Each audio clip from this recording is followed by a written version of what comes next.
اور ترجمان دفتر خارجہ شفقت علی خان نے جو پریس کانفرنس کی ہے، اس میں جی پاک فوج کے ترجمان لیفٹیننٹ جنرل احمد شریف چودھری صاحب نے واضح کیا کہ پاک فوج نے جوابی کارروائی کے تمام اقدامات مکمل کر لیے ہیں، پاکستان کی سلامتی اور خود مختاری کا ہر قیمت پر دفاع کرنے کے لیے تیار ہیں۔ بھارت نے فوجی راستہ چنا تو یہ ان کی چوائس ہے، آگے معاملہ کہاں جاتا ہے وہ ہماری چوائس ہوگی۔ یہ بڑی امپورٹنٹ انہوں نے بات کی، انہوں نے کہا کہ بھارت نے جو فوجی راستہ چنا ہے یہ ان کی چوائس ہے، اگر معاملہ آگے جاتا ہے تو پھر وہ ہماری چوائس ہوگی۔ پھر وہ کہہ رہے ہیں کہ ہم بار بار بتا رہے ہیں کہ ہم تیار ہیں، ہمیں آزمانا نہیں، یہی بات جو میں نے پہلے کی تھی آپ کو۔ پھر وہ کہہ رہے ہیں کہ جبکہ نائب وزیر اعظم اور وزیر خارجہ اسحاق ڈار کا کہنا تھا کہ ہمارا پہلگام واقعے سے کوئی تعلق نہیں ہے، پاکستان کشیدگی بڑھانے میں پہل نہیں کرے گا، تاہم اگر بھارت نے کوئی کارروائی کی تو بھرپور جواب دیں گے۔ ایٹمی ہتھیاروں کا آخری آپشن ہوگا، ایٹمی ہتھیاروں کا استعمال آخری آپشن ہوگا۔ ان خیالات کا اظہار انہوں نے مشترکہ پریس کانفرنس کرتے ہوئے کہا۔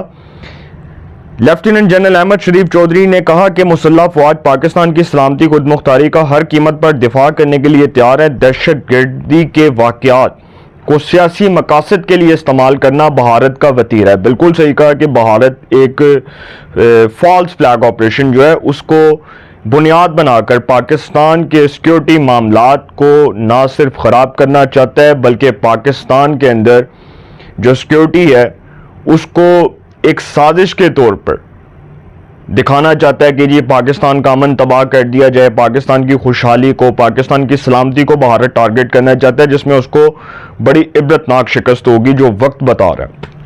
پھر خیر انہوں نے یہ بھی بتایا کہ یہ بھارت کا وتیرہ ہے، بھارت 50 سال سے اسی ڈگر پر چل رہا ہے۔ پہلگام واقعے پر استعمال ہونے والے سوشل میڈیا اکاؤنٹس جعفر ایکسپریس حملے میں بھی استعمال ہوئے۔ انہوں نے ثبوت پیش کیے کہ بھئی یہ دیکھو، یہ بھارت کے خلاف انہوں نے ثبوت دکھائے۔ انہوں نے کہا یہی اکاؤنٹس جعفر ایکسپریس جو حملہ ہوا تھا، کوئٹہ سے پشاور جانے والی جعفر ایکسپریس ٹرین کے اوپر جو حملہ ہوا تھا، یہی اکاؤنٹس بھارت سے آپریٹ ہو رہے ہیں۔ یہی جو اکاؤنٹس جو پہلگام واقعے کا ڈرامہ رچانے والا وہ جو ایک فالس فلیگ آپریشن بنایا گیا، یہ وہیں سے ساری چیزیں آپریٹ ہو رہی ہیں سر۔ پھر انہوں نے کہا کہ الزام تراشی کی بجائے بھارتی حکومت کو سوالوں کے جواب دینا ہوں گے۔ دہشت گردوں کا کوئی مذہب نہیں ہوتا۔ پہلگام واقعے کی جگہ LOC سے 230 کلومیٹر دور ہے، یہ کیسے ممکن ہے کہ 10 منٹ کے اندر اتنے دشوار گزار راستے سے کوئی پہنچ جائے؟ کہا جا رہا ہے کہ ہندوؤں پر فائرنگ کی گئی۔ بھارت کی جانب سے یہ بیانیہ کیوں چلایا جا رہا ہے؟ بھارتی الزامات واقعے کے چند منٹ بعد ہی سامنے آنا شروع ہو گئے۔ جعفر ایکسپریس واقعے پر بھی بھارت کے اسی اکاؤنٹ سے پہلے بیان آیا۔ اس اکاؤنٹ سے پہلے بتایا جاتا ہے کہ چند گھنٹوں میں حملہ ہوگا۔ بتایا گیا کہ حملہ کب اور کہاں ہوگا۔ یہ وہ سوالات ہیں جس پر ہم غور کر رہے ہیں اور دنیا غور کر رہی ہے۔ بھارت کی جیلوں میں سینکڑوں پاکستانی غیر قانونی قید ہیں۔ بھارت ان پاکستانیوں کو جعلی مقابلوں میں استعمال کر رہا ہے۔ بھارت خود ایک دہشت گرد ریاست ہے۔ یہ ایک بڑی امپورٹنٹ بات کی انہوں نے، یہ بتا رہے ہیں کہ بھارت کے ساتھ سر فورن ڈپلومیٹک پالیسی کے اوپر تعلقات ختم۔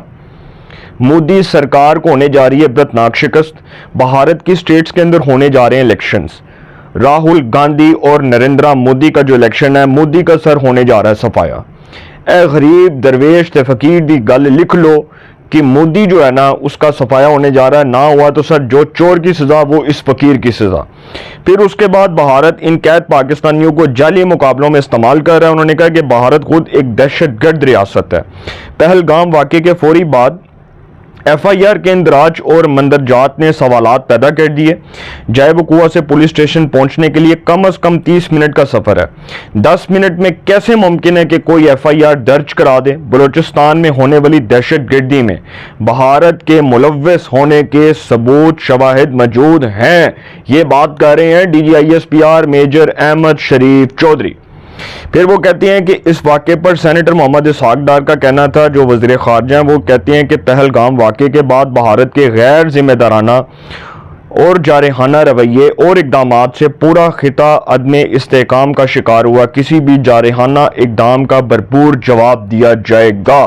بھارت کو سر چار نشانے چت کر دیا ہے۔ پاکستان کی ریاست، پاکستان کی سیکیورٹی ادارے، پاکستان کی حکومت، تمام تر جتنے بھی لوگ ہیں، تمام سٹیک ہولڈرز وہ ایک پیج پر ہیں اور بھارت کو مل گیا جواب۔ اب ایک بڑا امپورٹنٹ جو فیصلہ کیا گورنمنٹ نے، جو D G I S I ہیں، جو آئی ایس آئی کے چیف ہیں، انٹر سروس انٹیلیجنس کے چیف جنرل عاصم ملک صاحب، ان کو مشیر قومی سلامتی بنا دیا گیا ہے۔ ان کو مشیر قومی سلامتی کا اضافی چارج دے دیا گیا اور وہ مشیر قومی سلامتی کے طور پر بھی اپنی ذمہ داریاں بخوبی نبھائیں گے۔ اب بھارت جو سرجیکل سٹرائک کا سوچ رہا تھا اور جس کے دماغ میں ابھی تک یہ فطور تھا، ابھی تک یہ چیز تھی کہ جی پاکستان کے اوپر حملہ ہو جائے گا، پاکستان کے اوپر اپنے ایٹمی ہتھیاروں سے حملہ کریں گے، تو بھارت کو یہ یاد رکھنا چاہیے کہ پاکستان ایک نیوکلیئر پاور ہے اور پاکستان کے پاس جدید ہتھیار ہیں، نہ صرف ہتھیار ہیں بلکہ پاکستان کے پاس جدید قسم کے، آپ سمجھ لیں کہ جدید قسم کے ایسے ہتھیار ہیں جو بھارت کو اگر ایک دفعہ دکھا دیے گئے تو سر بھارت کو ساری رات نیند نہیں آئے گی۔ اور پاکستان کی فوج وہ فوج ہے جو دنیا کی طاقتور ترین افواج میں شمار ہوتی ہے۔ اب بھارت اس حوالے سے ڈرا ہوا ہے کہ پہلے تو پاکستان کو پہلگام واقعے کا ڈرامہ رچا کر، وہ جو فالس فلیگ آپریشن ہے اس کی بنیاد بنا کر جنگ کا کہا گیا، پھر بھارت نے سندھ طاس معاہدہ جو ہے اس حوالے سے پاکستان کو ڈرایا۔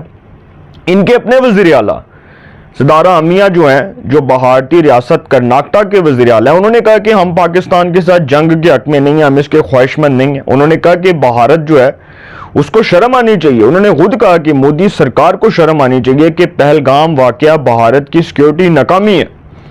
وہاں کی جو سکھ کمیونٹی فار جسٹس کے سربراہ ہیں، انہوں نے مودی کو ایک جھوٹا ترین شخص قرار دیا۔ ہم نے تو نہیں قرار دیا، وہاں کی حکومت کے اوپر، وہاں کی جو حکمران جماعت ہے بی جے پی، اس کے اوپر بھارت کے اپنے رہنما، اپنے سیاسی لوگ الزام لگا رہے ہیں کہ بھارت کی جو قیادت ہے وہ کس حد تک گھبراہٹ اور بوکھلاہٹ کا شکار ہے۔ پھر انہوں نے کیا کیا کہ نادرن کمانڈ کے جو سربراہ تھے، جنرل کیا نام تھا ان کا، سچندر کمار، ان کو ہٹا کر پراکت شرما کو نادرن کمانڈ کا سربراہ مقرر کر دیا گیا۔ اس حوالے سے بھی بھارت نے پھر یہ کہا کہ جی ان کو گرفتار کیا جا رہا ہے، سچندر کمار کو ان سے تحقیقات کی جا رہی ہیں۔ سر مودی ہر طرف سے ڈرا ہوا ہے، ہر طرف سے اس کے اوپر شکست کے بادل منڈلا رہے ہیں اور وہ بتا رہے ہیں کہ مودی کا صفایا بھی ہوگا، اس ظالم اور جابر حکمران کا عبرتناک انجام بھی پوری قوم دیکھے گی۔ وہ عبرتناک انجام ہوگا کہ ایک صفاق حکمران، ایک صفاق حاکم وقت جو اس وقت فرعون بنا ہوا ہے، جو بھارت کی ریاستوں کے اوپر قابض ہے، جو بھارت کے لوگوں کے حقوق کے اوپر قابض ہے، جو بھارت کے لوگوں کا قتل عام کروا رہا ہے، جو وہاں کے مسلمانوں کا قتل عام کروا رہا ہے، سر اس کا عبرتناک انجام اس کا منتظر ہے۔ اپنی رائے کا کمنٹس میں ضرور اظہار کیجیے گا۔ انشاءاللہ ایک نئے سیگمنٹ کے ساتھ پہ ملاقات ہوگی۔ آپ اپنا بہت خیال رکھیے گا۔ اللہ نے کے بعد